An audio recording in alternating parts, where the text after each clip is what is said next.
Hey everyone, welcome back to GameSpot's E3 2019 coverage. I am Mike Mahardy here with Lucy James. Hello. And we are joined by the team working on Dying Light 2. We have creative director Adrian.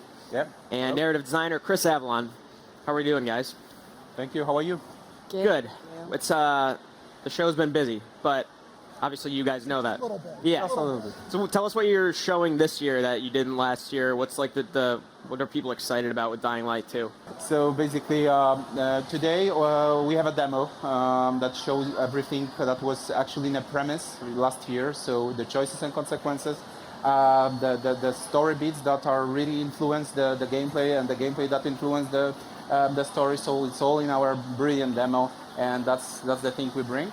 The key message is that we're playing as Aiden Caldwell. So that's a new thing about the game. This is an infected guy who is in a city where everyone's infected, and he's looking for salvation. His moral compass is actually a player's moral compass. So your Aiden is a different Aiden than mine Aiden. So that's the idea for our game. The second thing is the release window. We introduced it. It's spring 2020. The fact that Aiden is infected, is that affecting not just like story and gameplay? Are you talking much about that yet? We're not talking about that much right now, Gotcha. but for sure, what I can say, the nighttime for Aiden is an opportunity. Okay. Ooh, And as opposed to like the first game where it was just utterly terrifying. There is a part where it really feels like horror, but it's when you make a mistake during the night. If you're not making a mistake, it's a huge opportunity for Aiden. Gotcha. And so the thing you've been talking a lot about is the choices and consequences, which playing devil's advocate, I think sometimes that's a buzzword before a game comes out. You're like, oh yeah, there's going to be meaningful choices, but oftentimes you really look at it, it's like, those choices were kind of a facade, right? Like, not all the time, particularly with games you've worked on, so that's, I think, why people are excited for this one. Can you dive into how those will work once we actually get our hands on the game? Yeah, there's a few things that we're trying with the. Is this coming through all right? Hello. Yeah. there we go. Okay. So there's a few things we're trying with the game. So there's a number of different endings that you can experience. It's not just all funneled towards one ending. And also one thing that really drew me to Dying Light 2 is it's not just the reactivity, the NPCs and the environment. It's actually some really strong environmental reactivity. Like sometimes some of the choices you'll make will open up brand new game maps that other players may not experience, which ends up being a huge, awesome thing in co-op, because if you go visit someone else's city in co-op, you get to see those other spaces they've unlocked from their choices and then start talking about how those things came about. But we think that's what makes a really good reactive game. So it's not just like branching, it's not just a choice between two quest givers, so to speak. It's something the world will actually react and open up and close in It'll depending on change. choices. Yeah. The world is actually a character in our game. Yeah. So it's like it's the Aiden and the world. So everything you do influence the world. And in the pre-production, you are looking for the way we're gonna execute these choices and consequences in Dying Light 2. And for sure, Dying Light 1 was an action game, so we are trying to get this flow of choices and consequences in the action game. So there is not so much thinking. It's very natural. It's like you need to go A or B, so you're deciding A, B, and you're going naturally in the direction you want. And you can predict the consequence of that, but not all of them. There's still something that's happening, like in real life. You can see like, I'm going that way, but something's gonna happen, and you need to live with those consequences. So that's the part of our idea, of choices and consequences. And I think that's, honestly, when you were talking about, every action having this reaction, I think that's what I love most about the first Dying Light, is that the way that you were leveling up in the game was a direct consequence of how you were playing, and it sounds like that's going to feed again now into the world, and so it just creates this incredible loop. Yeah. The cool thing about that is in Dying Light 1, there are still 500,000 unique players every week playing. And we're talking with them, and there are crazy stories about where you are. I'm in the middle of the game, lap 4 or lap 5. So then playing it constantly all over again, So in Dying Light 2, they'll have an opportunity to play again, but it will be a different game for them. Right. Because of the choices and consequences. When you're finishing the game, you actually cannot see, you won't see even 50% of the content. So therefore, it creates a huge replayability for those players that will play again. They're gonna do a different path, different choices, and then they're gonna have a different world. And eventually, if you join others' game, that for example, I'm playing my game and then joining Chris' game, Chris made different choices, so I'm gonna see different world because I'm joining his session. So it's also a very great social element of the game where people can talk inside the game about their words, how their words are looking. Just a few seconds ago, we were seeing the player character discover landmarks through binoculars. Seems a bit more organic. You're not just like seeing a point on a map. Maybe you can, but in that regard, they weren't. Is there an effort to make like exploration more organic as well? Excuse me? Is there like an effort to make exploration feel more natural as you're exploring the city? Yeah, we actually at Techland, our mission is to create the immersive experience. That's why we pick up the first-person camera as something that it's similar for every other games.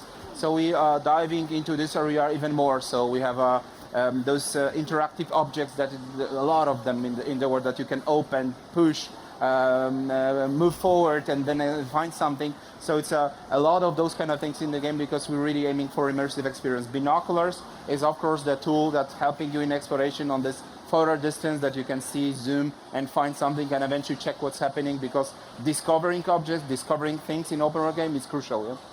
Yeah? The first game was set in Haran, and now we're looking. The second game is kind of set in more Eastern European. Can you talk more about the influences for where Dying Light 2 is set and what that brings to the game? You mean the world? The world, yeah. Well, it's an European city. We put there a lot of things from different cities because it's a monument of the civilization that is gone. So we wanted to make feel that people will feel that it's a familiar place. The sensation of loss, shame, which is everywhere. You're gonna see burned churches, museums, the car saloons with super electric vehicles that are useless right now. So because of that, we just create a ultra universal version of the European city that is similar for everyone in the world. Yeah. So that was our idea. Yeah. And on top of this monument, on top of the ruins of the civilization, we can see the new things that are rising on the rooftops. So that's also part of our vision of the world. So the new city is built on the ruins of the old one. Chris, you've written in a lot of different genres, but in particular, some of the stories I remember, particularly like New Vegas or something, stuff like that, like post-apocalyptic. I'm curious, what is it that draws you to that kind of story, and is there anything new you're trying to tackle narratively in Dying Light 2 that you haven't before? So post-apocalyptic is just some of the stories that I've worked on.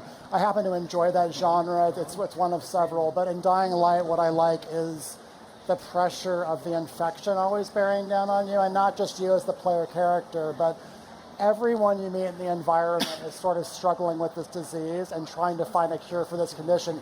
And it factors into so many of their motivations, and it sort of has to make you appraise people you meet and figure out what they really want out of you, because it can be a really desperate situation. With regards to kind of the resurgence of zombies in the last few years, how do you kind of craft a new story in that space? Because, I mean, obviously, zombies are prolific in movies, comics, games now. Well, I think Dying Light 2 sets a really good divide just with the theme of the game itself, with a night and day divide. As much as the zombies like completely go nuts at night, and it's a very terrifying experience, the aspect of the humans during the daytime presents sort of more of a psychological social threat, Right. where, you know, as bad as fighting the infected are and how lethal they are, human beings can be just as bad, and they have many different ways of making your life miserable. So the balance of that threat, I think, ends up being pretty interesting. Yep. Yeah, it's funny. Lucy mentioned the recent years has seen this resurgence of zombie games or just zombie fiction in general. But Techland's been there for how long? Since, Dead Island, right? Like, what is it about zombies that attracts you as a studio? You said your mission is to make these immersive games while you're first person, but it's often zombies. What is it about them that's so interesting to you as a video game developer specifically? Well, the answer will be very short. We've been a huge fans of Robert Kirkman comic books.